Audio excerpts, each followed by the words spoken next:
Hi everyone, and welcome to another episode of Living on Blockchain, the show where we sit down with the builders, thinkers, and pioneers reshaping the decentralized future. Today's guest is someone who was way ahead of the curve, way ahead. I'm joined by Jaime Schwarz, the founder of Mark and the mind behind the very first NFT patent all the way back in 2017. Jamie's work sits at the intersection of culture, technology, and creator rights, from pioneering on-chain intellectual property to partnering with legends like Keith Shocklee of Public Enemy. He's been deeply involved in pushing the boundaries of what NFTs can be, not just as assets, but as programmable tools for creators. In this particular episode, we dive into what NFTs were originally meant to unlock, how his venture is making it easier for artists and creators to actually benefit from their IP, and why Web3 user interface still has a long way to go before it's truly creator first. This one's for anyone who's ever believed in the long-term vision of NFTs, beyond hype, beyond speculation. Let's get into it. Okay, so the recording has begun. We can start now. Hi, Jamie. Thank you so much for making the time to speak to me today. How are you doing? Well, my pleasure to be here. I'm doing very well, thank you. You have such a calm and soothing voice, I have to say. It's just Well, one thank you.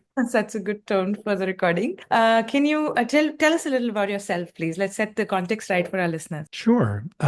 So I grew up exactly where I am in Westchester, New York. My father was a clinical psychologist and my mother was a fundraising activist. And I really do consider myself a combination of those two things. I did go to college with the intention of becoming a clinical psychologist myself, and ended up with a psychology and philosophy double major, but the siren song of advertising called. I wanted to work on Super Bowl spots and make funny things and have a few lines change millions of minds. So I went off to become a copywriter. And I studied at SVA, Chicago Portfolio School, Miami Ad School's campuses on San Francisco and London and Amsterdam. And then they sent me back to New York, where I got 2 internships and then started a copywriting career. I did that for about a dozen years, worked with over 100 brands, won a lot of awards, got to do that Super Bowl spot, and really got an appreciation for, the market as it was morphing from a Web 1.0 model to a Web 2.0 model, or should I say from a read-only model to a social media mobile model, and all the cultural changes that happened with it. By the time I had become a creative director and had gotten more of a 10,000-foot view of the market, I realized that this discipline of market shift and studying how the market works and how to best tell stories for my clients was creating a hypocrisy bubble. And what I mean by that is any client is going to tell you to tell the world what it needs to hear so that it will purchase those clients' products or services. Even if you're being as genuine as possible with that, you're still just concentrating on the story you have to tell. And no matter what, your company cannot live up to that. And that ends up creating a bubble of expectation and trust around purpose and mission that no company can hold itself to. And because of that, that bubble then bursts when the trust is popped by something that gets in the way of that story. When that happens, the brand is ruined. Trust is something that takes a long time to build and a quick moment to lose. So I wanted to find a better way of helping clients to have genuine, authentic relationships. And from my perspective as a brand person, that came down to using the brand itself as a way to not just market shift, but product market shift, which was a new term I had to come up with once I learned about product market fit from the startup world. There were a number of changes in my agency career along the way in terms of not just writing copy or making TV ads or radio spots or print ads, but making websites and platforms and products. And as I started to do that product development, I started doing things like hosting hackathons and talks. And that led me to the startup world, where I really found out about product market fit and how that could integrate into brand strategy. So I built in 2017 my first agency called Pro Bono to work with nonprofits and work with them to create new lines of revenue. So I would do low-cost marketing for them while I learned their business, and then propose new products and services that they could offer that would help the nonprofit become more independent, while at the same time learning a lot of product development skills that I needed to build up to go with my marketing skills. At the end of that, rather short-lived project because nonprofits are very hard to innovate with. I did switch over to helping mostly startups and smaller businesses. Brand therapy was born just from having long conversations with the clients and one of them saying, this feels like therapy, because I love long, deep, meaningful conversations around brand. And so I totally get that he said that, but I countered him and said, well, it's not therapy for you. It's therapy for the brand. What's brand therapy? It was just a question I had to answer. And I spent the next year starting to develop it and changed the company from Pro Bono to brand therapy. And from 2018 to 2022, started building out a lot of tools and best practices around this new kind of discipline of product market shift, where the brand sits in the middle of the company and the consumer, listens to both sides and speaks with one voice, and then gives that voice of conscience to the people inside the company and gives a singular, authentic voice outside the company. And I knew the age of AI was coming, or I should say, I knew the age of conversational media, chatbots, but for real, were coming. I just didn't know when. So this in-between period of 2018 to 2022 was really about building up the discipline of brand therapy while waiting basically for Web3 to begin. So I came in a Web1 world. I lived through Web2, saw Web3 coming, built brand therapy in anticipation of AI, and at the same time also filed the world's first NFT patent in 2017 called a system and method for identifying virtual goods. Basically what happens when a logo becomes smart and is able to defend the object it's attached to. That was also granted in 2022, the same year that AI showed up. And that's when brand therapy turned into a full Web3 company betterment platform, along with me co-founding the Team Flow Institute with a great organizational design guru, Chris Huer. And together we're able to help companies become mindful and also change agents to really do the change that they say they can do, but never really do. So you found me today as someone who's running brand therapy, co-founding the Team Flow Institute as a full company betterment platform, and stuck as an individual with some rather powerful IP. So I'm building out these series of companies called Marked, MRKD, to use those smart logos or smart marks in different ways across art, music, e-commerce, digital twinning, world building, that kind of stuff. And that's where we are today. Wow, thank you for sharing that journey with me. I think there are so many good things that you mentioned in the intro, and one of the things that obviously kind of stands out for me was the hypocrisy bubble that you mentioned. I think nobody's really put it as succinctly. At least I've never heard it being put in such a succinct and beautiful manner. So moving on from someone who was, helping out nonprofits to helping out brands and giving brands therapy, so to say, so that they can be perhaps more aligned with their vision. Now, you are working on the same brand. You're also working for Team Flow, you mentioned. Can you tell us a little about that? And then, perhaps we would love, get into Marked and what it does for NFT and for IP. Sure. So one of the things I think is really important to get across in terms of brand therapy, and of course how it applies to Team Flow, is the blue ocean strategy. Certainly not a term I came up. It's a great book. I recommend it. But it's about whether or not you are going to create your company to live inside shark-infested red waters, or you're looking for a blue ocean where there's no competition. And in order to do that, that doesn't mean you have to reinvent every wheel. It just means you have to have the spearhead of what makes you so important, be truly unique and different. And that invention is something that I did myself with brand therapy. That's, it was a new term I had to make up and define. And so when we were, Chris and I were working on the Team Flow Institute, we started with the idea of tokenizing some unspoken but very important human hidden truths that were missing from the measurement of organizational design. I forget who said it, but you only improve what you can measure is the bastardization of the quote. But basically, if you're focused on productivity, you're only focused on the tools that you've introduced into the automation platform. We live in a world where we've spent multiple generations creating new automation transformations and digital transformations from the assembly line onward through cloud computing. And every single time those new automations are introduced to the humans that actually work with them, it's up to the humans to figure out how best to reconfigure themselves to work on this automation. And the automation becomes the true focal point of the team, of how things work. How quickly can you use these things to get your job done? So we really wanted to figure out how to actually work on the people. And we wanted to focus on a very strong fulcrum point we found, which was the difference between extrinsic motivation and intrinsic motivation. motivation. Everybody's just doing a job because they get paid for it. And, there's a little bit of Kool-Aid that everybody drinks in terms of believing in something in the company, perhaps. But mostly it's external motivators. Maybe there's a pool table, maybe there's a bonus, maybe there's a raise waiting for you or something. But when something can be done with intrinsic motivation, because you believe your purpose is aligned with its purpose, that's when you maximize your own momentum, when you're doing it of your own volition. And how can companies actually harness that, which is a truly authentic and intimate power? It's not something for a company to own. It's something for a company to garner and be worthy of an employee's intrinsic motivation. It's very soft power. So we started with thinking about what are those intrinsic motivators. And the reason Chris and I got together in the first place is because he was working on a company called Remotely during COVID to create better efficiencies for decentralized work. And I had done a startup called Send Thanks Now with a lot of great other minds to tokenize gratitude for essential workers while we were all caught inside. And because we had tokenized gratitude and because Chris had been working on decentralizing work, we kind of put those two things together and said, what if we could tokenize gratitude and recognition of the work that people were doing, and then find those intrinsic motivators, because gratitude is one of those things that you say out loud and why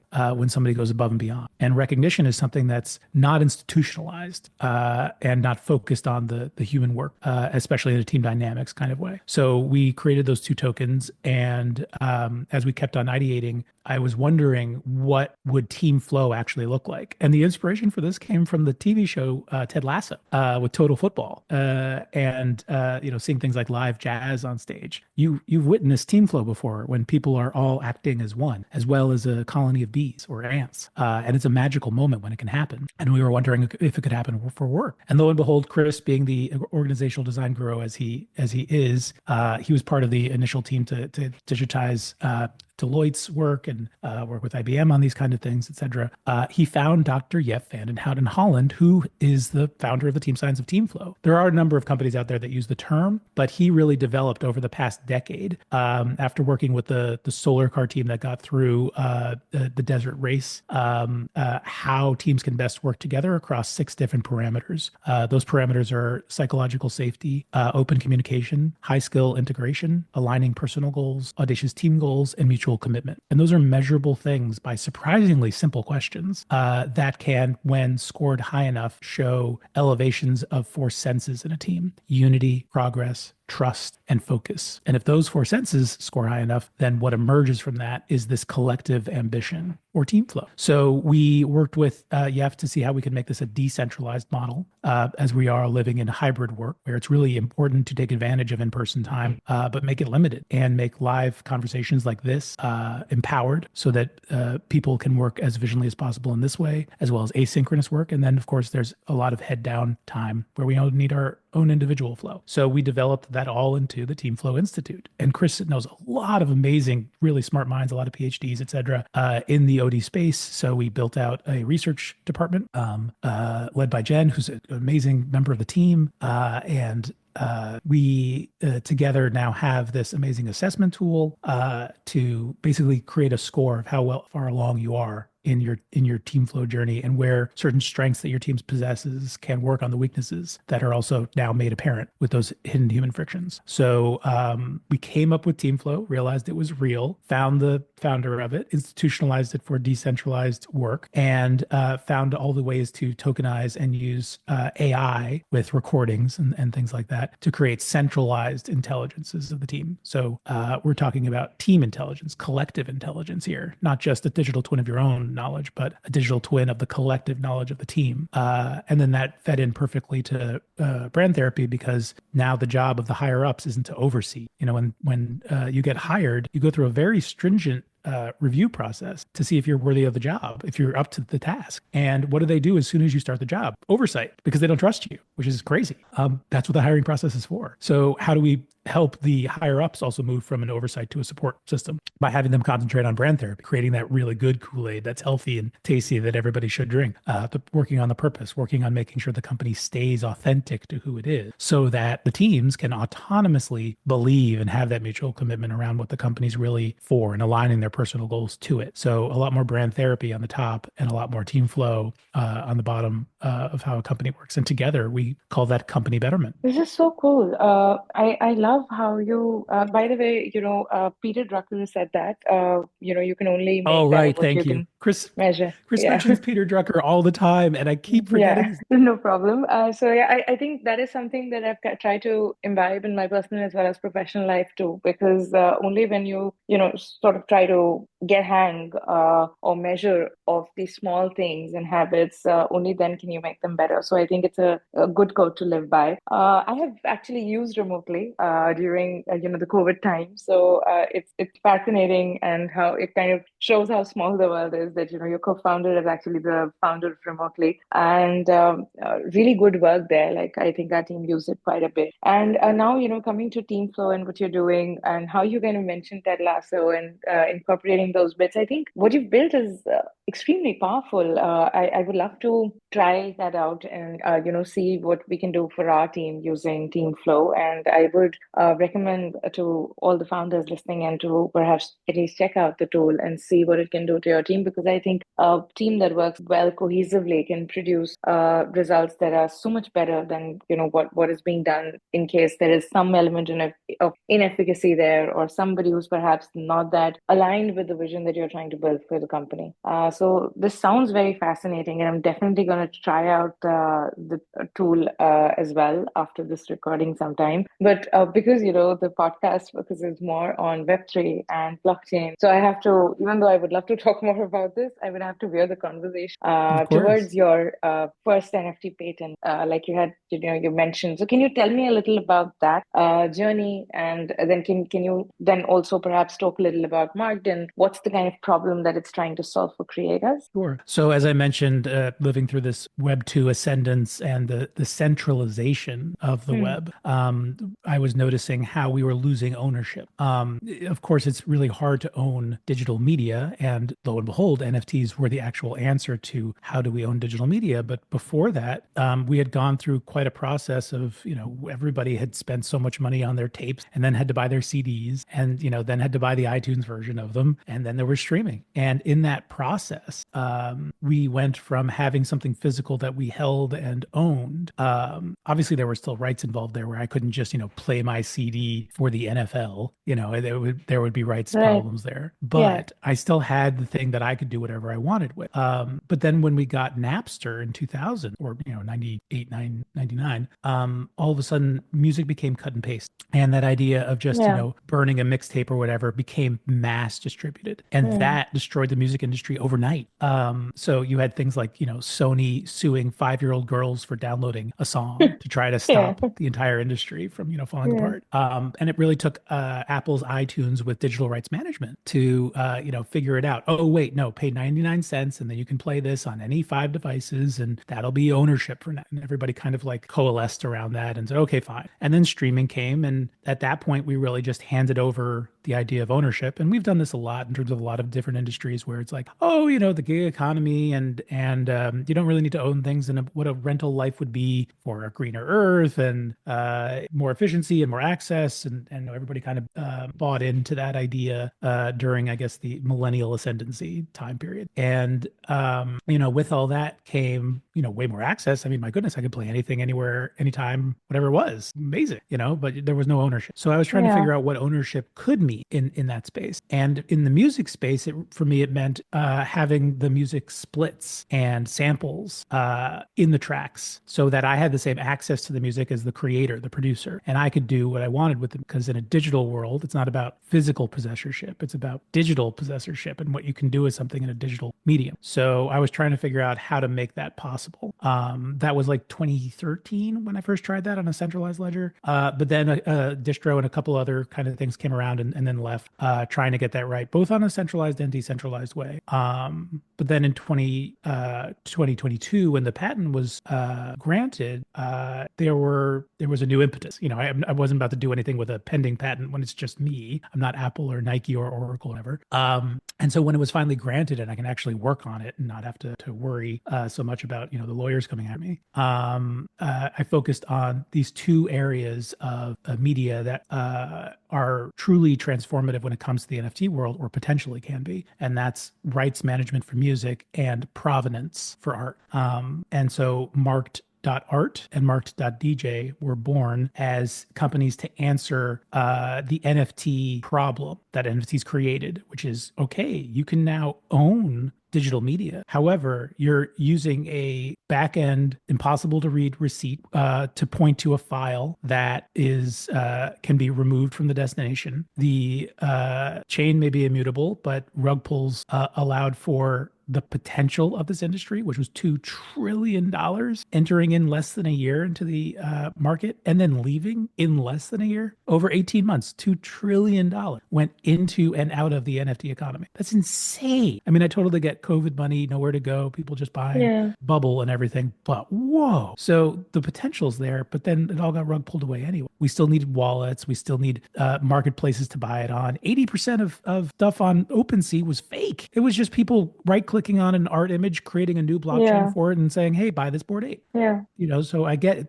the industry was born, but certainly not mature to handle that kind of size. So we really focused on what was needed. So the first part of that was, well, the mark grants us the IP protected action, I should say. It's less of a technology patent and more of a UX patent to say, let's use a mark, a logo, a artist signature, whatever it may be, as a primary NFT that can own other NFTs and create a grouped asset NFT. The same way that life didn't really kick off until we went from single cellular organisms to multicellular organisms. NFTs specialized in working together all of a sudden created their own platforms that autonomously could defend their own authenticity, defend their rights, act on those rights, hold provenance, hold their own social platforms, grow value of their provenance, and sell and promote themselves, all with the right specialized NFTs attached to them. Because that's what needed to mature, was all of these NFTs were starting to disperse into different specialized uses, but they weren't working together. So when I met Frank Corsi, who runs Blockchain Names, and he actually was one of the original DNS members, creating the name system for the URLs that we all use. And he did the same thing for blockchain. We put those powers together, and that's where Marked was. Okay, this is very interesting. So I want to understand the technicalities of this a little bit. So you're saying that there is these other NFTs are like a subset of a larger entity, which is also an NFT. Am I understanding this right? Yeah.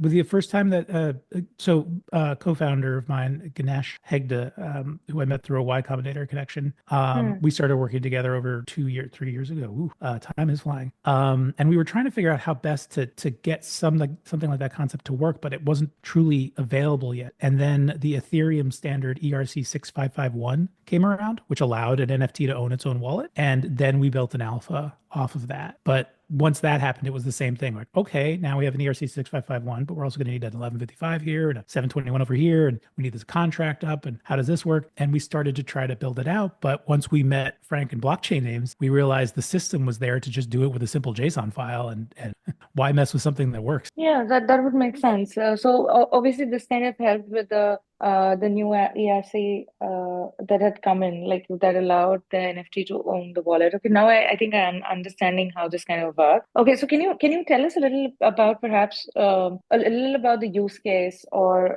walk us through like a user journey so that this can help the users understand the workings of this a little bit more. They can visualize it. So art is a great example here. And it's where we spent most of our time as we were developing how to bring this to market with mark.art.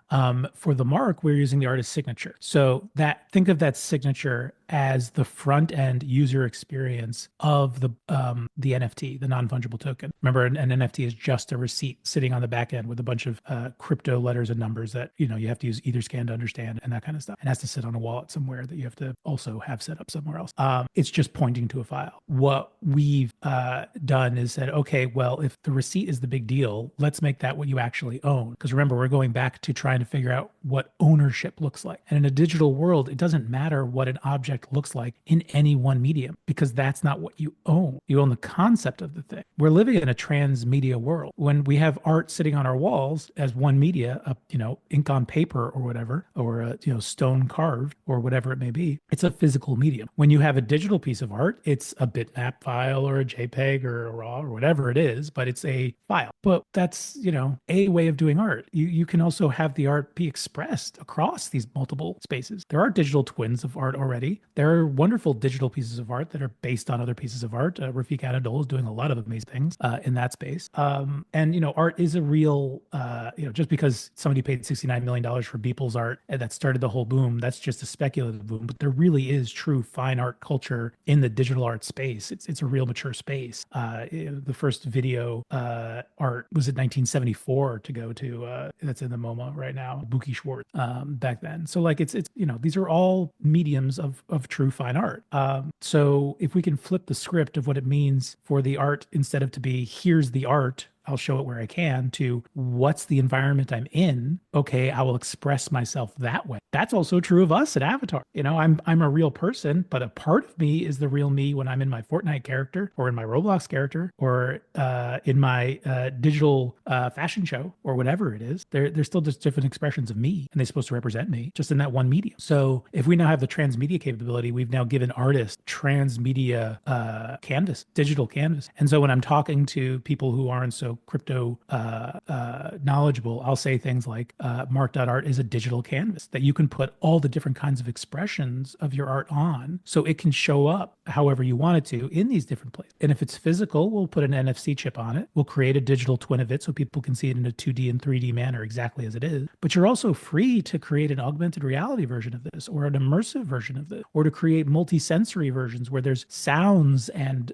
smells that can go along with it. And artists are experimenting with this. There's a great app called Artivive where you just point the app at the piece of art, it comes to life in an AR way. So transmedia is happening, but it's not owned. There's no structure. So now if you click on a signature, you'll be able to see all of those, whether that's a physical thing where you're just tapping your phone to it to open the window, or you just click on the signature in a digital version. And then you can see, here's all the format. Here's the right. Here's the contract that the artist signed. Here's the contract that the owner signed. Here's the contract that the second owner signed. Here are all the likes and comments that the art has collected over its successive owners. If I buy a piece of art and add 1 million likes to it and 1,000 followers to it, that's true value. We built that up over the past 25 years in social media, where likes and comments and follows and influencers and an entire industry is a real value, but it's owned by the centralized platform. You don't own your screen name. You don't own all those likes and comments. Those are leased to you as a license that they can take away whenever they want. That's how the system. That's not just Musk coming to the @music guy and saying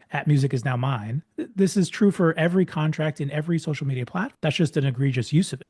So when we're now dealing with art in this space, those likes and those comments can be collected directly by the art, and you can have 1,000 followers now, so that when I sell the art will say, "Hey, I'm going to be at the show," to those 1,000 followers. That's true value. That means I wasn't just a collector and a consumer of the art. I'm a prosumer, somebody who buys something, adds value to it, produces value, and then sells it on. So when we think of value chain, like value add chains, like the whole world is a globalized mishmash of, whether I'm buying a business card that's sourced from trees that went to a paper mill, that went to a business card company, that went to marketing, and those were all value adds, to my iPhone, which is 7,000 all together adding value until you get to the consumer at the end. What does the consumer do? Purchase, use, throw away, or in best case, recycle, and then it goes through the system again, but to a consumer.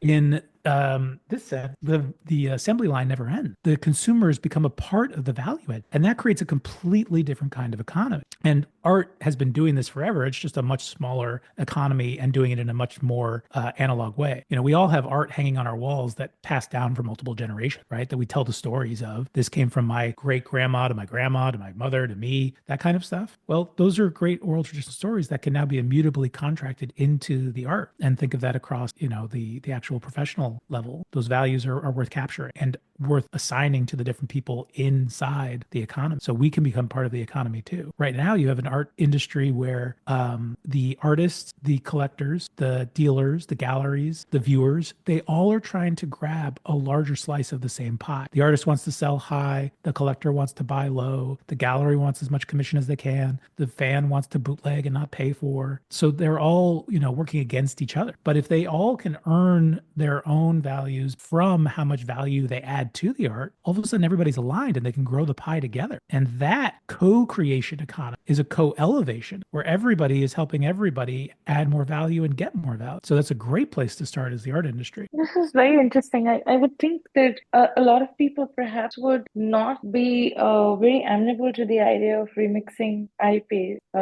Is that something that you've faced so far in your journey? Well, I'll tell you how it's happening all the time because remixing IP is another word for that, collab. And that's Hmm. all over the music space. Music has Right. always led the way when it comes True. to digital rights management or rights management in general. Hmm. If you look at music today, most of the instruments in new songs are sample of other people's music. That means we're Yep. moved into a world where, if you just, pick up your violin and you do a few notes, you own what you made. But if you sample from somebody else's music, that's IP you have to buy. So you have, look at Dua Lipa, where she has a song with 7, her first one-hit wonder, or not one-hit wonder, but her first hit was 7 different samples that she paid for and another 5 that were sued into existence after. It's prevalent like crazy in rights in the music industry. And that's why Mark.DJ was born to answer that other side of things, where rights has always been the most matured and advanced in the music industry. But it's still, once again, on a centralized ledger. So if you want to make music, you're either one of the 12% of musicians who are signed and have studios and lawyers, so that when you make something, the lawyers will take care of the rights and then you can commercialize what you've made. But for the 88% of musicians,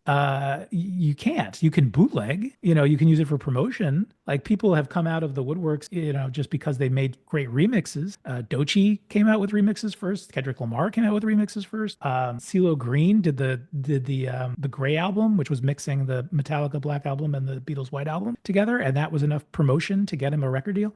It's not like it doesn't exist, but to democratize the use of rights managed sampling is what we're trying to do here, so that everybody, 100% of the music industry, can grab already rights managed music and remix all they want, and the rights are already built into whatever they made. So access is a huge equalizer here in terms of rights managed sourcing. But the other side, of course, is that, the front man for for Mark DJ is Keith Shocklee, who is one of the original members of Spectrum City and the Bomb Squad, but also Public Enemy. He's like our Ryan Reynolds. He's just this amazing force of nature that perfectly aligns with the company, because he's been through the entire remix industry since birth, and has kept along with it. He's been designing DJ tables for JBL, Pioneer, other companies along the way. I like to say he's your favorite DJ's favorite DJ, because as he tries things out, others follow. He's not the only influencer in the space, but he's a really, really great one. And he's just been 40 years of DJing straight, basically. So imagine he is doing a live show, and when DJs do live shows, they're mixing live. But imagine all of that stuff that they're grabbing is commercially rights managed already, and then whatever they make live that night is a droppable album that night. And because we have digital media now, we can hand out albums, and I'll show you a picture of one because we just have these kind of promo discs with NFC chips in them. So we can hand out albums that have nothing on them at the beginning of the night, and at the end of the night are a limited run of one of 1,000 of the release of that concert, that can not only include the original mix that he made and has full credit for, but all the rights managed, all the samples that he grabbed, and the recording of the night. We can record spatially or just with a regular camera the event and include that in the album. It can be a bespoke album to you, where the pictures of your night are included in your bespoke version of the album. And that becomes your personalized one of one, not just one of 1,000. And then because the rights contracts are built into it, I can be the only one that can sell that album, which means we're using a decentralized distribution model where the fans become the sales, where I have on my album the right to sell an additional 1,000 second edition. And for every album I sell, that's an affiliation fee for me. The same way that we have a whole industry around affiliate marketing for Amazon, where people have their own Amazon stores, we can do this with music and art. So you can have a jukebox box, or you can have an art gallery, and you didn't buy any of it, but they're all promotionally linking back to the source so that everybody who is exposed to that art, whatever it is, can go buy it, and that person can get an affiliate fee for doing so. So promotion is flipped on its head. No more right clicking. It's all, hey, buy from me. And everybody has a chance to become a co-creator in the economy as well, just by promoting the work, which helps the artist. Yeah, it's wonderful. I think this obviously, see, we've known, I think, for a long time now that NFTs can help with the problems of royalty faced by artists, by writers, by creators of any kind. And to see this in motion is just is wonderful. I think a lot of these products have come out over time, but few in the NFT space have found like a product market fit. But yours seems like really hitting like nail on the head. You mentioned Keith Shocklee already, and my next question was going to be about that. I was about to ask you, how did that partnership come about? Because that is absolutely iconic, and perhaps because you've talked a little about it already, you can also answer this question along with what are the kind of some unexpected challenges that, or perhaps even wins that come from merging legendary music with cutting new age tech? Because you are right in the midst of it, I'm sure that you can give us some insight. Sure. So, well, first of all, shout out to our head of production, Hallie Hopkins, and I've known her since my ad days back in the 2010s, and she's been working with Keith for decades. Okay, awesome. And so it was really just one of those things where we were working really hard on Mark.art, and I started talking with Hallie about it and how we have, music stuff that we want to do. And she's like, well, I'm working with Keith on this virtual radio station. What? Yeah, we're bringing back Spectrum City. You mean in the metaverse? Yeah. Oh my God, we have to work together. And then that's where that started. But Right. she's introducing us to a lot more I as love how things work out like that. It's oh yeah. organic and it's Oh no, beautiful I when mean like things come together. I met my COO I gave a little talk at a brunch last summer, and she just happened to be one of Mm-hmm. the attendees, and we got to Oh, talking, and like by the end of that conversation, which was maybe 20 minutes long, I said, you have to be my COO. wow. And a few months later she became my COO. Like it just Nice. I'm a serial startup co-founder. This is my first, founding where I've been spending everything, my IP, this is my idea, this is everything is impetus is coming from me, but I've co-founded 7 startups before getting into the market space. Right. So, but as a chief strategy, chief creative officer, chief marketing officer. So this is still certainly, I feel very much like a first timer, but your startups start to rhyme after a while. And there's a lot of best practices that are really hard to describe. There's a lot of ones that are easy to describe, and I recommend everybody go onto YouTube and watch all the startup schools from Y Combinator. They're free, and it's a whole. It'll just make your first startup theoretical and come and go, so you can get started on your second startup. I love a Hmm. good quote that is, first-time founders talk about product, and second-time founders talk about distribution. Yeah. There's so many different things like that are just you have to pick up along the way, Yeah. and You learn by that's doing. part of it. Yeah. You learn by doing. This is the same thing Yeah. for AI. Like there's a lot of Yeah. practicum out there. And all of my startups had been around betterment in some way, self-betterment, company betterment, learning, education, emerge. So it was always thematically where I was at anyway. And it was more just a matter of learning how to practice what I was preaching. I was quite the hypocrite myself, saying all this like betterment stuff along the way and then not doing it myself. And that took a Right. long time to kind of integrate. And still, I'm still bad at it. Yeah, aren't we all? I think a lot of us, we say a lot of things. We can give really wonderful advice, but at times we're not able to implement that same advice for our own selves. So I think all of us have been there. Now, if you could tell me a little about maybe, if you could shed light on some of the challenges and the wins that you might have seen by merging great music with new age tech, because I'm sure Sure. that you would have one or two insights there. Well, I mean, one of the things there is like to be a good futurist, you have to be a good historian. Hmm. And the same way that I've been working on co-creationism and this idea of getting out of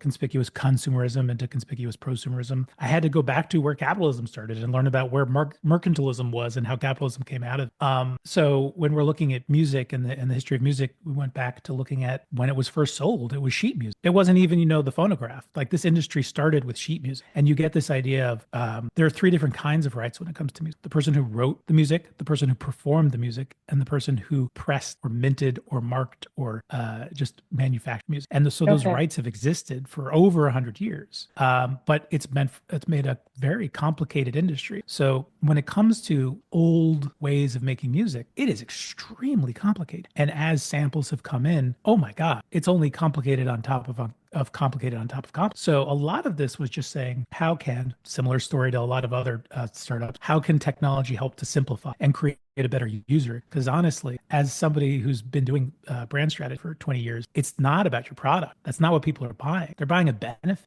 And that comes across in the user experience and the customer. That's what you're really selling. If you look at all the things that have come along that have succeeded in breaking through in startup land and become unicorns, it wasn't because they were the best product on the market. It's because they were the best user experience on them. Spotify won because they had the most music labels in the digital space to begin with, and brought that forward. Coinbase won because they just had the best user experience for a trading platform. And you could just, oh yeah, I own crypto, like because they made it that easy. Robinhood, these are all like just stupidly simply put user experience on top of extremely complicated things. So we're trying to make sure that we create as simple a user interface possible. And that means grouped asset NFTs, you're just accessing them visually. We're not doing, it's like the difference between DOS and Windows. You've got to visually see your asset, not just have them be something on the back.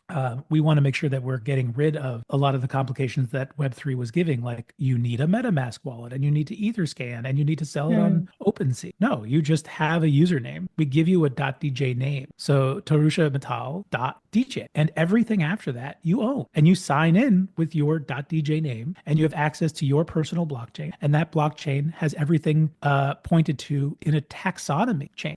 So the names do all the work of organization for you. So if you own a Keith Shocklee original, then it's tarushamittal.dj.keithshockley.song number one. That's it. So cool. It's so easy as well, very straightforward. Oh yeah, but first of all, like it's a gajillion different kinds of things that have to be figured out and simplified. Simplifying is the hardest thing. Yeah. It's a good Abraham Lincoln quote. I'm sorry this letter was so long. If I had more time, it would have been shorter. It's just true Yeah. across everything. Yeah. It's a really hard job to do that. And so this isn't about me saying I've solved all of this. This is about I've found all the people who have solved all the little bit, and we're putting it all together. Like I said before with Frank Corsi and blockchain, that was a giant missing piece to what we were doing. And so having a name change that is URL transferable. So it's also you can just go to your own URL, tarushamittal.mark.dj, and you'll find all of your stuff there. And if I go to that web URL, I'll see all the music that you have. Yeah, this is wonderful, right? I think this because of this particular use case, I think users will be able to see the kind of magic that you guys are doing with Mark now. Because Jamie, this has been such a wonderful conversation. I almost see the time that we are running so low on it, but nevertheless, I'm going to keep you a bit longer. And there's one question that I do want to ask you before we come to our lightning round, and then perhaps the ultimate question that I ask everybody. I'm just trying to go through my notes and see which is that one question that I can that I must not leave out. Okay, so tell me what excites you the most about the next 12 months in Web3. What is that one thing that seems like really exciting to you? I feel that that'll be a good question. It's actually a very simple answer because of the timing of when you're asking. It's launching. We're in June.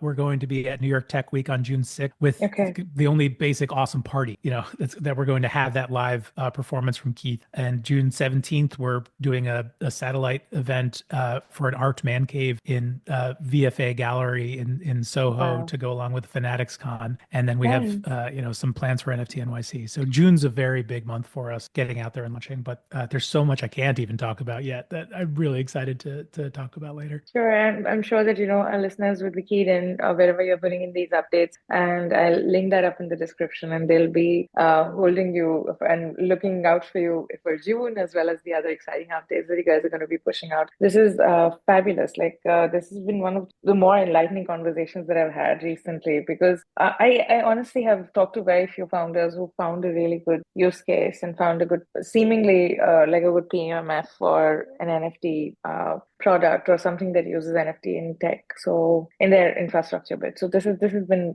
Great. And thank you once again for sharing all this. Now, coming to the lightning round, we have started this new segment where I'll ask you like one of, two or three questions, and you'll have to really quickly answer them, and perhaps in a word or in a sentence. And then, we'll start wrapping up from there. Okay? Okay, the pressure's on. Yeah. Okay. So the first question is, what is your favorite crypto meme of all time? My favorite crypto name of all time? Meme. Oh, crypto meme. Oof. Oh, you know what? I'm gonna go with the classic. I don't know why this is the case, but the very first tweet. Okay. That was All sold right. for Yeah. hundreds of thousands of dollars, and then sold Yeah. for a couple $100. Right, yes, yeah. Okay, I remember that crazy fad phase. So yeah, I do remember that. Okay, one tool you can't live without in Web3. ChatGPT. Okay, yeah. I think in this day and age, that's a good answer.